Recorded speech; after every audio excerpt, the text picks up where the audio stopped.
Plane 3D structure में पढ़ा था तुमने कल लास्ट टाइम 11th के अंदर। अभी वेक्टर करके आए हो एक्स वाई जेड में पढ़े। इधर देख ले, ज़्यादा अच्छा तुमने करे नहीं है। एक क्वेश्चन आना ही आना जरूरी होता है कि प्लेन का क्वेश्चन आता जरूर। प्लेन की इक्वेशन एक्स वाई जेड की जो 1 डिग्री के अंदर जो भी जनरल इक्वेशन होगी वो सारी की सारी रिप्रेजेंट करेंगे किसको? प्लेन को, चाहे वो कैसे भी लिखी हो, यानी कि डिग्री 1 होनी चाहिए वाई एंड जेड। अगर इनकी डिग्री 1 है तो रिप्रेजेंट करेंगे ये प्लेन को। कोई भी इक्वेशन को ना हो, जनरल इक्वेशन के लिए हमने वेरिएबल कर दिया ax + by + cz and constant value D. तो ये जनरल इक्वेशन है किसी भी नॉर्मल प्लेन की, सारे प्लेन की जितनी भी है ये जनरल इक्वेशन इसको सेटिस्फाई करती है इक्वेशन को। और ये x y z जो कोऑर्डिनेट ऑफ द प्लेन, ठीक है कि नहीं है? y ओरिजिन, ठीक है कि नहीं है? अगर यही चीज वो कहता है कि कोई प्लेन की जनरल इक्वेशन दे रही है और इस पे जो कोऑर्डिनेट है x y एंड z, इस पे एक अनदर पॉइंट हो रखा है x1 y1 एंड z1। तो सीधी सी बात है, ये पॉइंट इस प्लेन की इक्वेशन है पूरे जनरल पॉइंट, यानी हर पूरे पॉइंट पे मौजूद है ये कंडीशन। तो जब ये पॉइंट है तो उसको सेटिस्फाई करेगा। तो क्या हो जाएगी ax1 by1 cz1 + d = 0। यहां से अगर मैं d की वैल्यू निकालूं तो हो जाएगा -k ax1 by1 and cz1। Put up the value of equation में रख जाए तो ax by cz और d की इक्वेशन लिखी गई तो ax1 by1 -k और -k cz। कॉमन ले लिया गया a वाला कोएफिशिएंट है x - x1, b कॉमन ले लिया गया तो y - k y1 and c z - k z1। ये प्लेन की इक्वेशन जब होगी जब passing through the one point x1 and y1 and x2। अगर एक अनदर पॉइंट और दे दिया जाए x2 y2 z2 तो सीधी सी बात है इस इक्वेशन को सेटिस्फाई करेगी। तो इसकी जो जनरल पॉइंट है यानी x y z यहां रखे जाएंगे तो दूसरा पॉइंट इसको सेटिस्फाई करेगा x2 - x1 b y2 - y1 + c z2 - k z1। Another point एक और ले लिया जाए इसके बीच में x3 y3 एंड z3 तो जो इसको सेटिस्फाई करेगा तो इक्वेशन हो जाएगी a x3 - x1 b y3 - y1 and c z3 - k z1। Equation first, equation second and equation third. Determinant की प्रॉपर्टी जब पढ़ के आए होगे तीन इक्वेशन को सॉल्व करने वाले तो आप डायरेक्ट इक्वेशन को सॉल्व कर सकते हैं। डिटरमिनेंट की प्रॉपर्टी से तो अगर आप डिटरमिनेंट की प्रॉपर्टी से प्लेन की इक्वेशन को फाइंड करना चाहें तो पहला पॉइंट क्या है x - k x1 y - k y1 z - k z1 x2 - x1 y2 - y1 and z2 - k z1। ऐसे x3 - x1 y3 - k y1 and z3 - k z1 and equal them 0। जब तीनों equation आपकी दे रखी हो a b c की form में तो यहां से हम प्लेन की इक्वेशन को फाइंड कर सकते हैं जब हमें क्या दिया हो। जैसे लाइन की इक्वेशन को फाइंड करते थे तो लाइन की इक्वेशन को फाइंड करने के लिए क्या क्या होना चाहिए? सबसे पहली कंडीशन थी 1 पॉइंट एंड एक पॉइंट और पहला वेक्टर। अगर पहले की फॉर्म में करी थी या फिर लाइन की इक्वेशन जो फाइंड कर सकते थे जब 2 पॉइंट गिवन हो उसके बाद कंडीशन बदल दी गई। तो अगर प्लेन की इक्वेशन को मुझे फाइंड करना है और अगर वो कह रहा है कि given passing through the 3 point यानी ऑन द पॉइंट यानी प्लेन पर 3 पॉइंट मौजूद है तो हम इक्वेशन को फाइंड कर सकते हैं किसी प्लेन की इक्वेशन को। पहली कंडीशन जब प्लेन पर 3 पॉइंट होने चाहिए, कम से कम क्या गिवन होना चाहिए 3 पॉइंट, तभी आप प्लेन की इक्वेशन को फाइंड कर सकते हो। पहली कंडीशन है ये आपके पास, यानी किसी भी प्लेन की इक्वेशन को फाइंड करने के लिए कम से कम क्या चाहिए मुझे 3 पॉइंट। अगर 2 पॉइंट भी होंगे तो मैं प्लेन की इक्वेशन को फाइंड नहीं कर सकता। बाकी तीसरी कंडीशन कुछ और दे रखी हो तो अलग बात है, कोई आगे आगे कंडीशन बढ़ती आएगी तो उस प्रकार से प्लेन की इक्वेशन को फाइंड किया जा सकता है। पर फर्स्ट कंडीशन क्या कह रहा है कि जब पासिंग थ्रू द 3 पॉइंट, यानी वो प्लेन की इक्वेशन फाइंड करनी है जिसमें 3 पॉइंट मौजूद है, तब इक्वेशन को निकालने का तरीका या तो आप इस तरह से सॉल्व कर लीजिए 3 इक्वेशन बना के, या फिर आप डिटरमिनेंट से सॉल्व कर लीजिए डायरेक्ट। इसी के अंदर एक एग्जांपल है आपको दे रखा है कि पासिंग थ्रू द 3 पॉइंट, यानी आपको एक एग्जांपल दे रहा हूं कि आपके पास पॉइंट दे रखे हैं 3 पॉइंट,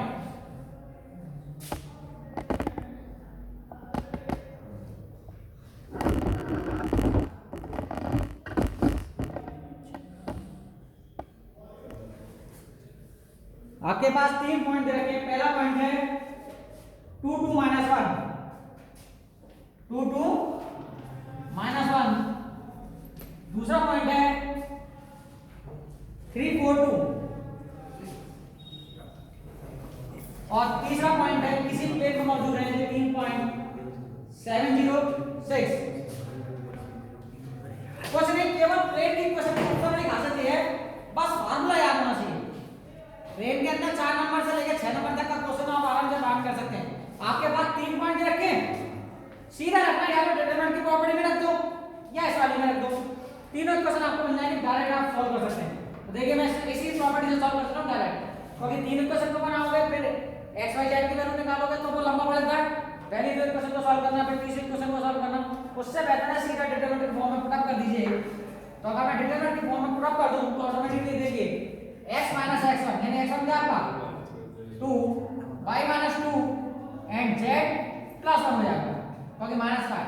फिर यहां पे x की वैल्यू क्या है 3, यानी 3 - के 2, मैं लिख दे रहा हूं एक बार 4 - 2 एंड 2 + 1 7 - 2 0 - 2 एंड 6 + 1, और इक्वल है ना सामने डिटरमिनेंट इक्वल है 0। तो आप डायरेक्ट अगर इससे सॉल्व करते हैं तो आपका पास इक्वेशन डायरेक्ट फाइंड हो जाएगी किसी भी प्लेन की पासिंग थ्रू द 3 पॉइंट।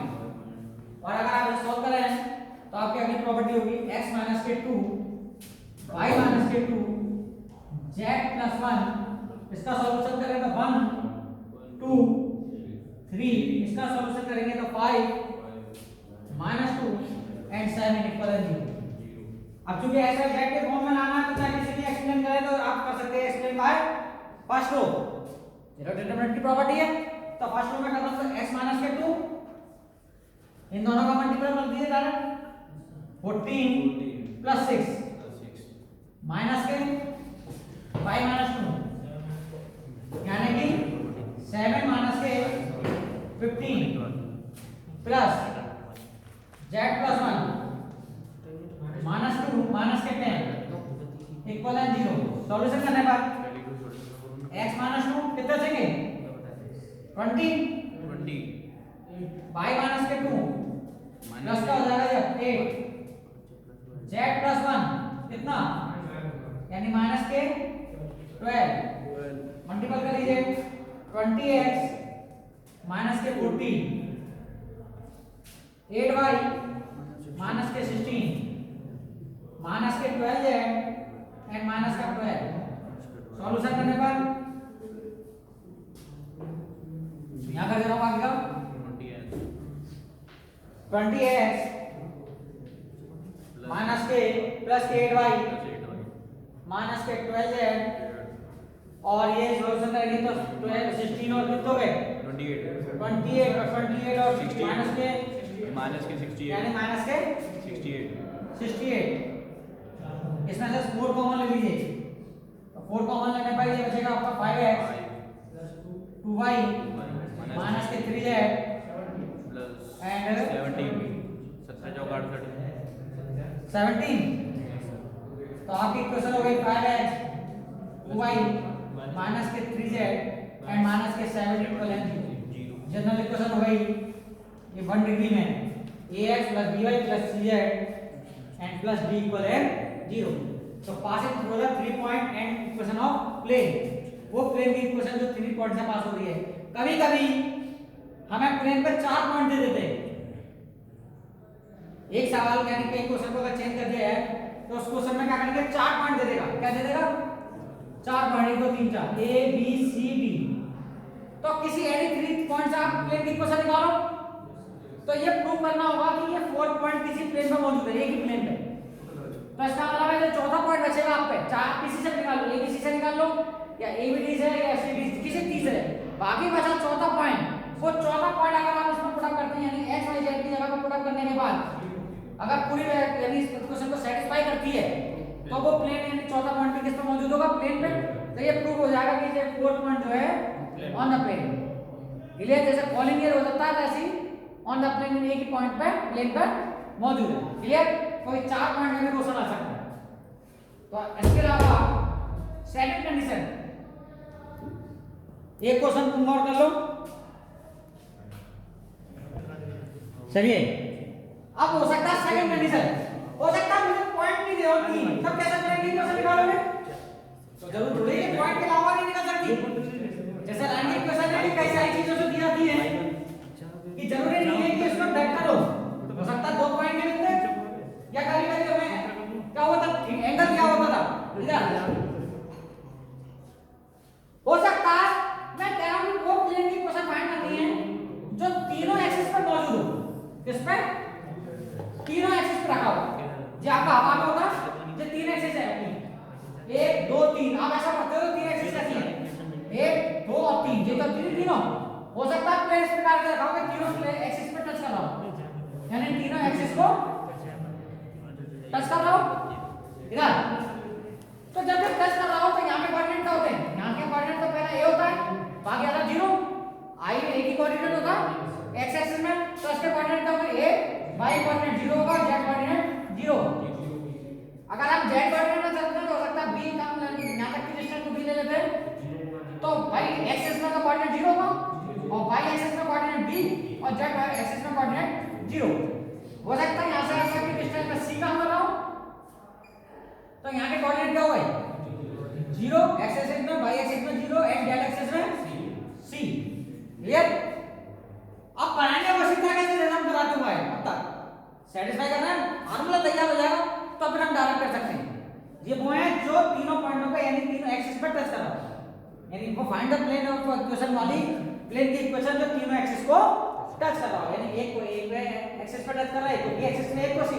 तो मुझे एक्सिस दे रखा हो तो मैं पूरा प्रोसेस तो करूंगा नहीं, डायरेक्ट फार्मूला बना लूंगा। अब वो फार्मूला बन कैसे रहा देखो सीधे वही प्रोसेस जो अभी कर रहे थे, x माइनस के x में a y माइनस के 0 z माइनस 0।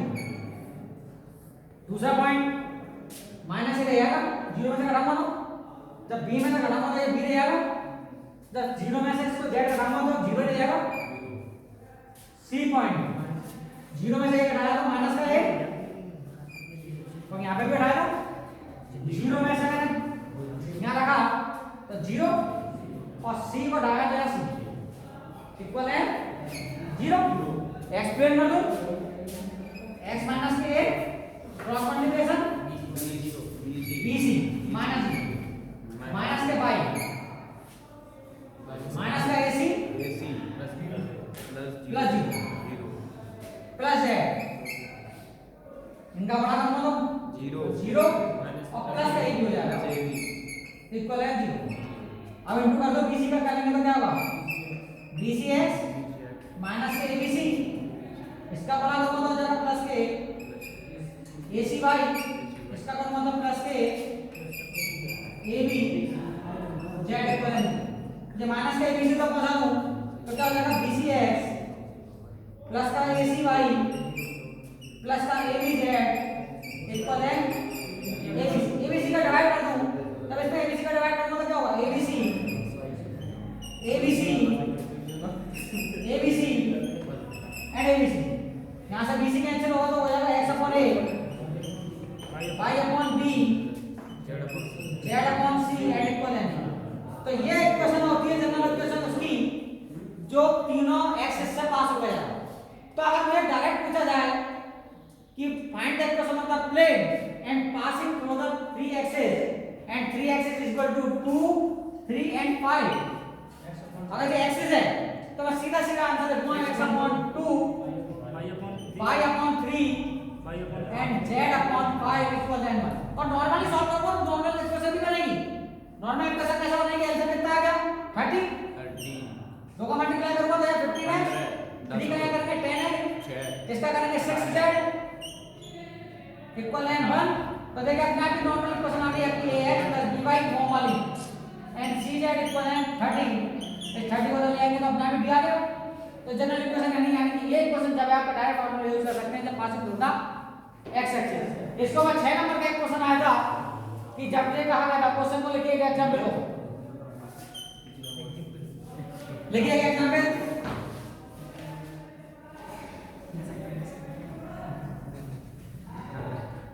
एग्जांपल है a plane meet a coordinate in ABC। कोई प्लेन है और यानी एक्सिस पर मिल रहा है ABC इन पॉइंट्स का मिल रहा है और जब पॉइंटों की कंडीशन दे रखा है उसमें PQR such that the centroid of the triangle। इसके द्वारा एक ट्रायंगल बनाएगा। इनको जॉइन करने में एक ट्रायंगल बनाएगा मैंने। तो इस ट्रायंगल को जब बनाएगा इधर तो इसका सेंट्रॉइड दे रखा है यानी इस ट्रायंगल का सेंटर। इस सेंटर के कोऑर्डिनेट है P Q और R। इस ट्रायंगल के ABC। ये ABC को एक वो एक्सिस है। इस एक्सिस में टच कर रहा है और इन एक्सिस के ट्रायंगल को मैंने जब जॉइन करा तो मुझे इसका एक सेंट्रॉइड दे रखा है। उसका सेंट्रॉइड है PQR। आगे कंडीशन क्या है कि so that the equation of the plane यानी इस प्लेन की जो इक्वेशन होनी चाहिए वो इक्वेशन होनी चाहिए x upon p y upon q and z upon r and equal and 3। ये इक्वेशन आनी चाहिए। ये प्रूव करना है इस प्लेन की इक्वेशन जो तीन एक्सिस पे टच कर रहा है और ABC और वो जो एक्सिस को टच करने पर हमने जो लाइन बनाई है वो एक ट्रायंगल शेप दे रहा है और ट्रायंगल का क्या है वो एक सेंट्रॉइड दे रखा है। जल्दी फार्मूला सामने है सॉल्व करिए। अब 3 पॉइंट्स तक पासिंग नहीं करनी है आपको डायरेक्ट आप पूरा कर सकते हो। अभी मैंने फार्मूला प्रूव करके दिखा दिया आपको।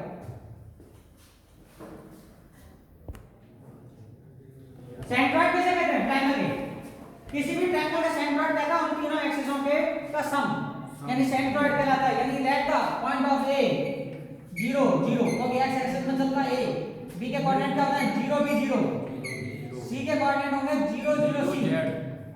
और चूंकि ये सेंट्रॉइड है इन x1 x2 x3 किसी भी सेंट्रॉइड का फॉर्मूला होता है x1 x2 x3 तीनों कोऑर्डिनेट वाले 3 कैपिटल X।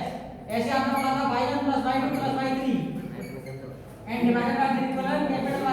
ये सेंट्रॉइड होते हैं capital X and capital Y and capital Z and Z1 Z2 and Z3 divided y equal capital Z। Clear? ये सेंट्रॉइड का फार्मूला है। तो x1 क्या है आपका a। आगे आप पूरा करेंगे तो a बाकी 0 है and divided by 3 equal to centroid आपका कितना दे रखा है p यानी a की वैल्यू आ गई वो आपकी आ गई 3p। ऐसे यहां पे करेंगे तो 0 b प्लस 0 डिवाइडेड बाय 3 और कैपिटल y की वैल्यू आपकी q। तो यानी स्मॉल b की जो वैल्यू आ गई वो आ गई 3q। ऐसे यहां पे करेंगे तो 0 plus 0 plus z divided by 3 और इसको लेना डायरेक्ट किए कि आपकी वैल्यू क्या r। तो z की वैल्यू आ गई 3r आ गई सॉरी c। अब आपके पास जो ABC कोऑर्डिनेट आ गए किसके एक्सिस के। तो तीनों पॉइंट एक्सिस से पास होने का फार्मूला होगा x upon a y upon b and z upon c equal 1 यानी x अपॉन a की वैल्यू कितनी है 3p b की वैल्यू कितनी है 3q z की वैल्यू c की वैल्यू कितनी है 3r। 3 कॉमन लेके ऊपर पहुंचा देंगे तो अपने आप ये करने का क्वेश्चन हो जाएगा। नहीं रहेगा आपका x upon p y upon q z upon r and equal 3। 4 number का क्वेश्चन बहुत इजी रहते हैं। इसी में 9 गुना कह सकता है 15 गुना भी कह सकता है चाहे कैसे ले लीजिए। तो अभी तक तो केवल 2 कंडीशन बनाई है। एक पासिंग तरफ 3 पॉइंट और दूसरी जब प्लेन किस पे हो एक्सिस पे हो। तो देखिए प्लेन की इक्वेशन तो यहां पे आपका काफी ज्यादा खत्म सी होती है। इन 2 कंडीशन है बाकी प्लेन की इक्वेशन और आएगी पर उसके साथ में आपका क्या जुड़ेगा लाइन या फिर वेक्टर। या तो लाइन आ जाएगी सन में या फिर वेक्टर आ जाएगा। एक सवाल और कर लीजिए इसके अंदर एक एग्जांपल कोऑर्डिनेट वाले क्वेश्चन दे रखा